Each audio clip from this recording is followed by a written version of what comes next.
The Light of the Bodhi Tree, Part 1. A prince named Siddhartha. Long ago in a land called India, there was a small kingdom named Kapilavastu. In this kingdom lived a young prince named Siddhartha. He was kind, smart, and full of questions about the world. His father, King Suddhodana, wanted Siddhartha to be a great ruler. So he gave him everything: beautiful gardens, music, good food, and fine clothes. Siddhartha lived in a big palace and had many servants, but the king had a secret plan. He did not want his son to see pain, sadness, or death.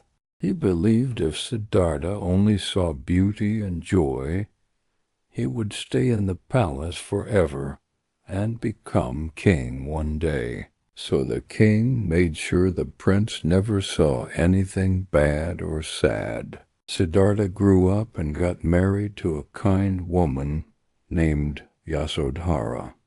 They had a baby boy.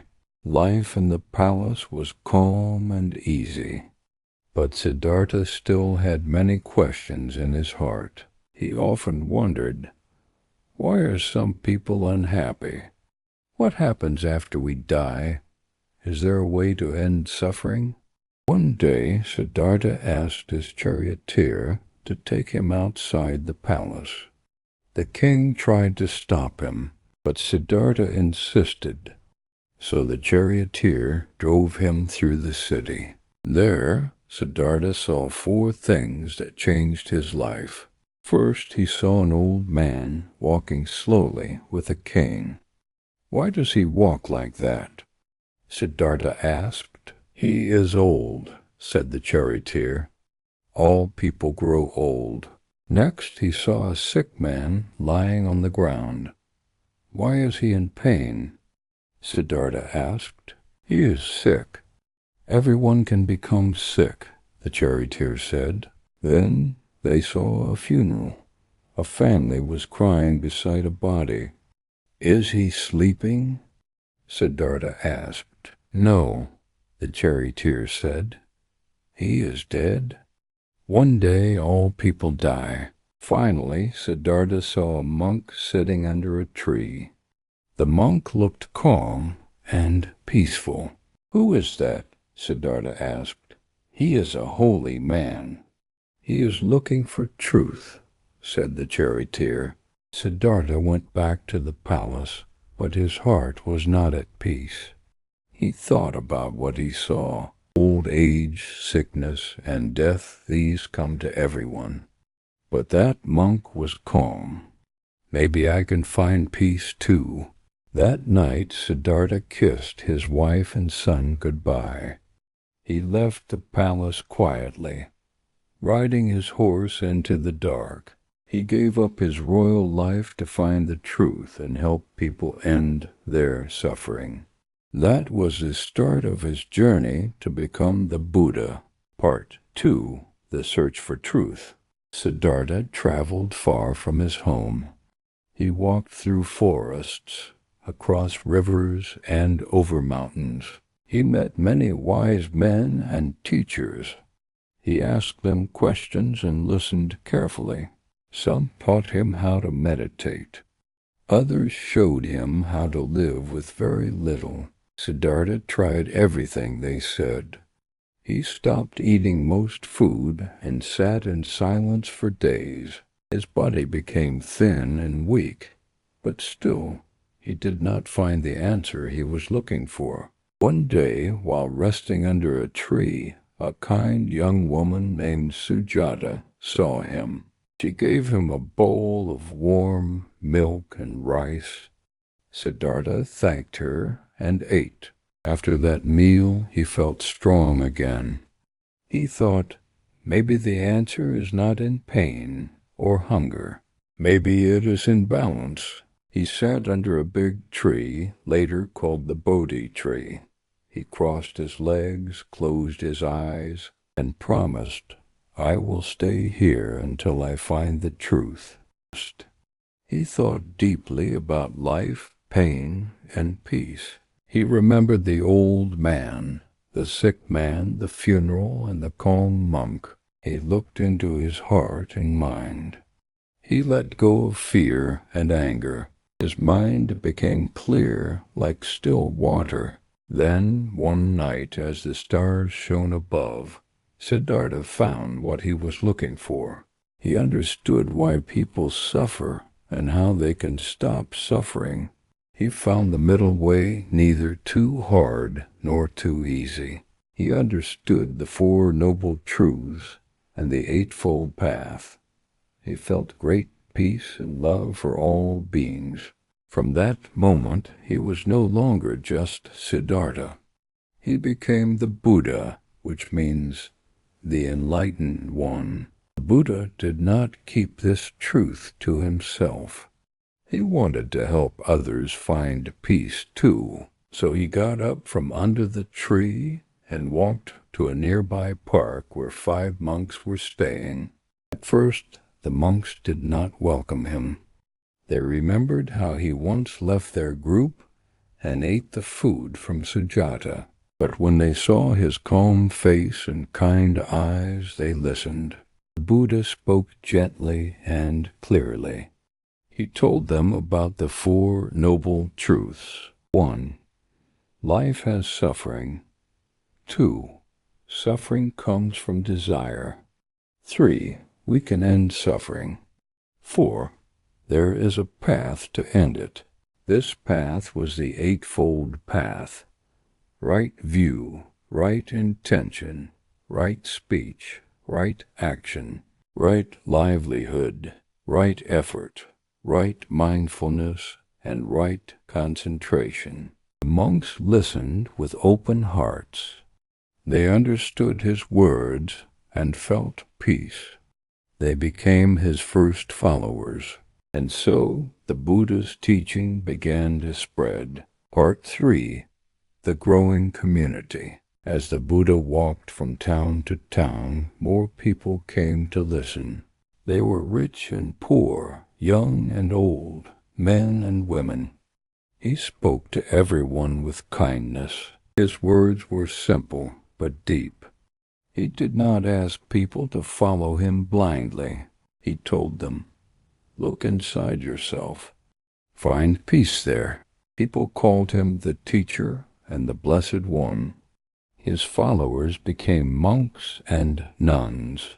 They wore simple robes and carried bowls for food. They lived quietly and kindly, helping others and sharing the Buddha's words. Many people felt peace after hearing the Buddha. A farmer said, "Before I was angry every day. Now I try to stay calm." A mother who lost her child came to him crying. The Buddha listened and then said, "Go and find a home that has never known loss." She searched many places, but every home had its sadness. She came back and said, "Now I understand. I am not alone." She began to heal. The Buddha taught under trees, near rivers, in parks, and on roadsides. He did not build big temples. His temple was the world, and his roof was the sky. His teaching was for all people, no matter their class or background. One day he returned to his home city. His father, King Suddhodana, was still alive.